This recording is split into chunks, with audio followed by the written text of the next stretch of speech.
le président Romano Prodi qui a dit qu'il souhaiterait que l'euro fût plus faible. Il a dit qu'un euro à 1,4 sur le dollar est très fort. Il faudrait un euro à 1,1 sur le dollar. Et que cela ferait du bien à l'économie italienne et européenne en général. Si vous calculez les chiffres, vous voyez que donc, le monsieur Prodi en ce moment est en train de prôner une dévaluation de l'euro de à peu près 21-23%, qui est l'évaluation que presque toutes les études qui ont été menées s'attendent de la lire au cas où elle sortait de l'eurozone. Donc en fait, qu'est-ce qu'il est en train de nous dire M. Prodi? Que l'euro fonctionnerait bien s'il était une lire. Par contre, il est un Deutschmark. Alors, imaginez-vous que l'euro devienne une lire. Qu'est-ce qui arriverait à la solde extérieure allemande? Elle flamberait de 7 à plus ou moins 11%. Je fais ce calcul avec des élasticités standards. C'est vrai que personne ne sait quelles sont les vraies élasticités, mais on sait ce qui s'est passé dans le passé. Donc, le véritable problème, ce n'est pas où est l'euro. Parce que l'euro, s'il est haut, fait mal à l'Italie. S'il est bas, fait mal à l'Allemagne. Le véritable problème, c'est qu'il en faut au moins deux. D'ailleurs, un de vos politiciens ou intellectuels, je ne sais plus, en tout cas pas le plus bête, disait qu'il aimait tellement l'Allemagne qu'il en aurait souhaité deux. Moi, j'aime tellement l'euro que j'en souhaite 18. Donc, vous voyez, je suis exactement dans la même ligne de pensée. Concernant l'opposition à la vague néolibérale, c'est magnifique. Ça, c'est un discours qu'on fait même en Italie. Donc, on dit on peut sortir de l'euro de gauche ou de droite. Moi, je dis oui, on peut aussi sortir par la cheminée, parce que ça s'est déjà passé une fois en Europe. Et déjà, le fait qu'on se demande s'il faut sortir de l'euro, il y aura une fois qu'une gauche montre une chose très claire. Que dans l'euro, nous n'avons plus de choix parce que l'espace politique a été complètement occupé par la finance. Et nous le savons bien en Italie parce que nous sommes maintenant au troisième gouvernement qui nous aide à imposer des marchés financiers sans qu'en 4 ans, nous ayons pu nous exprimer par le vote. Et je viens à votre question. Oui, il y a aussi une contradiction. Pourquoi moi j'ai axé ma présentation de la façon qui, bien évidemment, a énormément de plus à M. Bocara, et je le fais exprès. Je vous ai montré que l'euro est une construction néolibérale. Donc, s'opposer à une construction néolibérale, c'est aller contre les politiques. Je vous dis que je ne l'ai pas fait exprès pour M. Bocara. Moi, je suis allé dans les chaînes de Berlusconi et j'ai dit que si en Italie il y avait l'évasion fiscale, c'était parce que ça faisait l'avantage des gens qui ont le pouvoir économique, donc lui. Je suis allé chez la Ligue du Nord à dire qu'ils arrêtent de casser les pieds avec leur discours raciste contre le sud d'Italie parce que le sud d'Italie a acheté les biens produits par les Nord pendant un siècle. Et donc moi j'aime toujours déplaire aux gens que je rencontre parce que cela a un niveau de débat, c'est pas personnel et je suis sûr que ceci contribue à faire avancer la connaissance.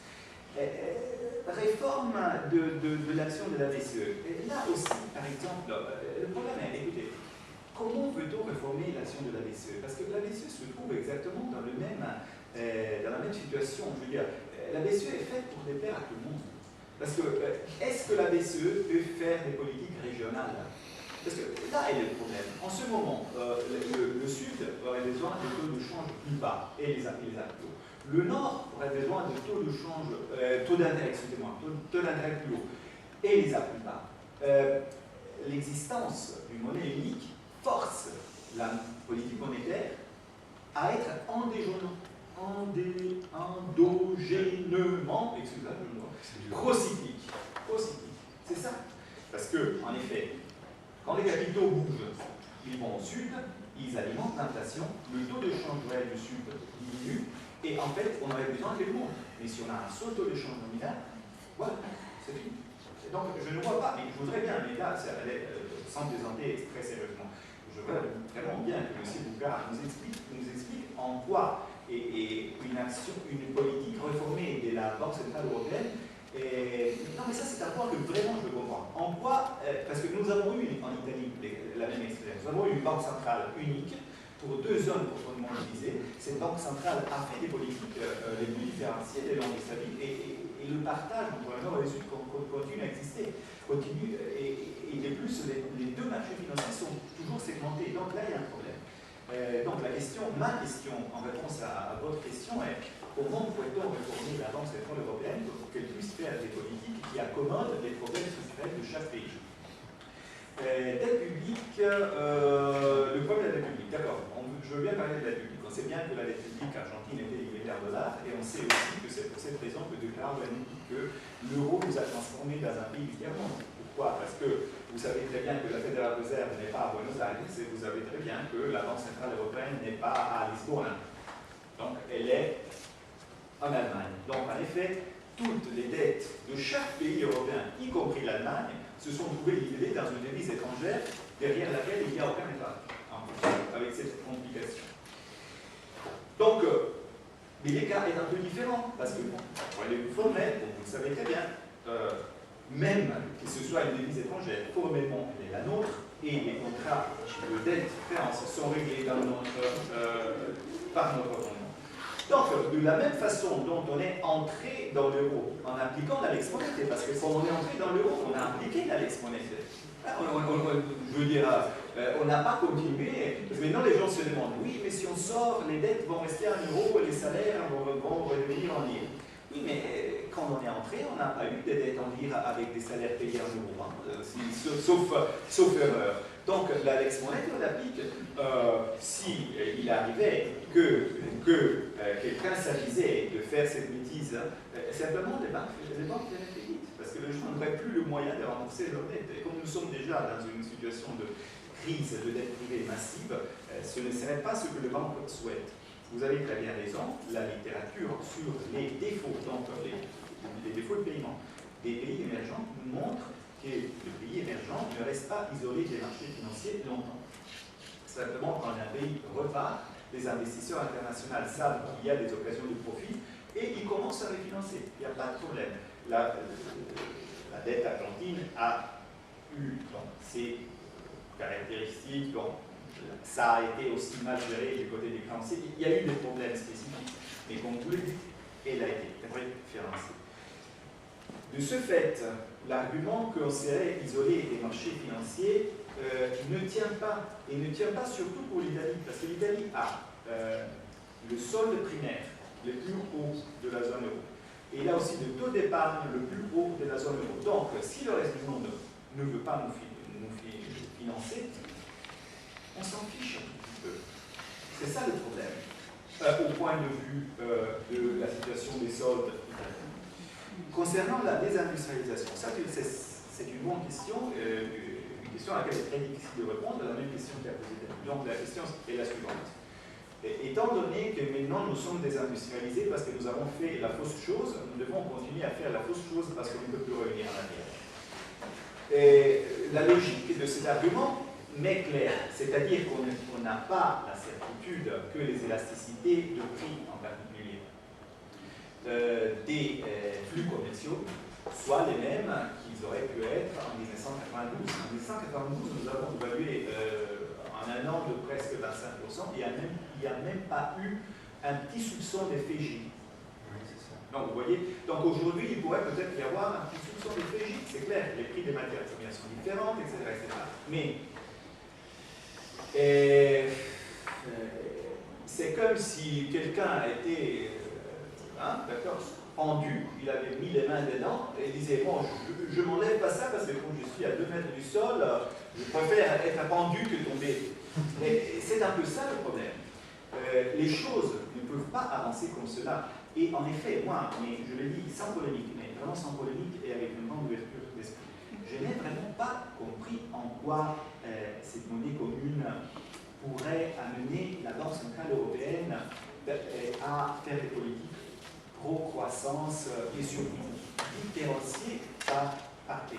C'est une chose que je n'ai pas compris, mais je le dis, je le répète, sans polémique, et je souhaite qu'il est 16 heures, on aura le temps d'éclaircir ce point. Je souhaite vous avoir répondu, et je laisse la parole aux autres. Alors, pardon, il y avait Frédéric, si on pouvait chacun poser un nom. J'ai 2 remarques et 2 questions, une à chacun des intervenants. 2 remarques courtes. Premièrement, je pense quand même que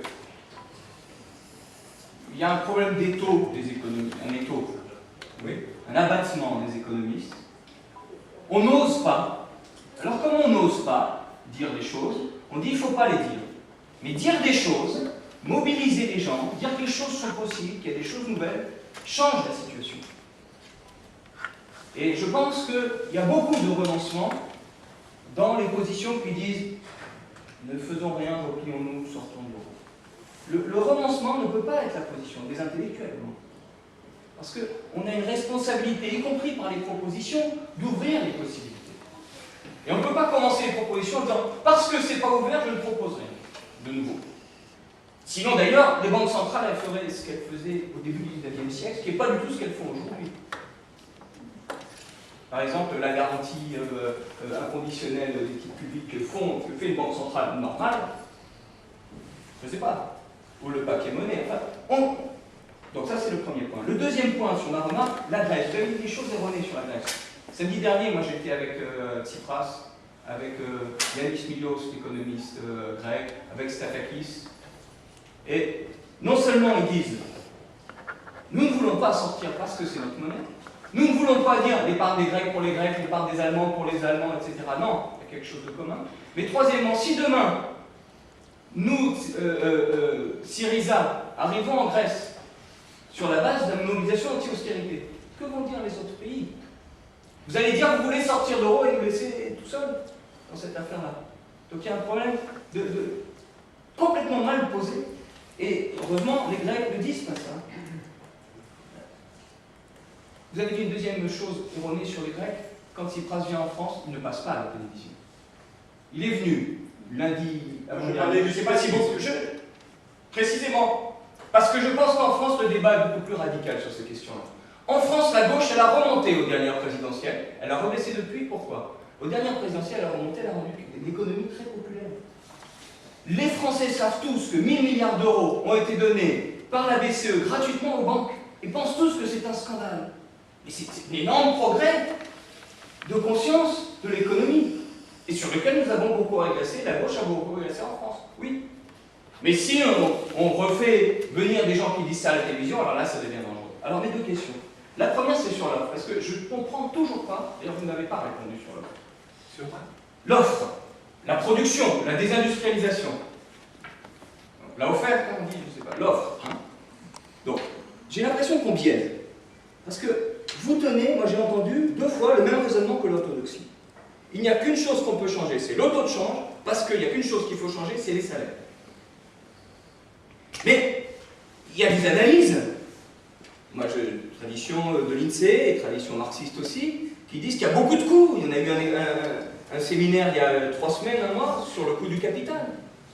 Donc l'enjeu pour développer l'offre, de développer les recherches, les salaires, la formation, donc d'investissement ou de dépenses d'un type nouveau, c'est très important. Et donc on ne peut pas voir l'euro. Voilà, le problème de l'euro, c'est cette façon indifférenciée, agrégée, de réfléchir sur l'euro.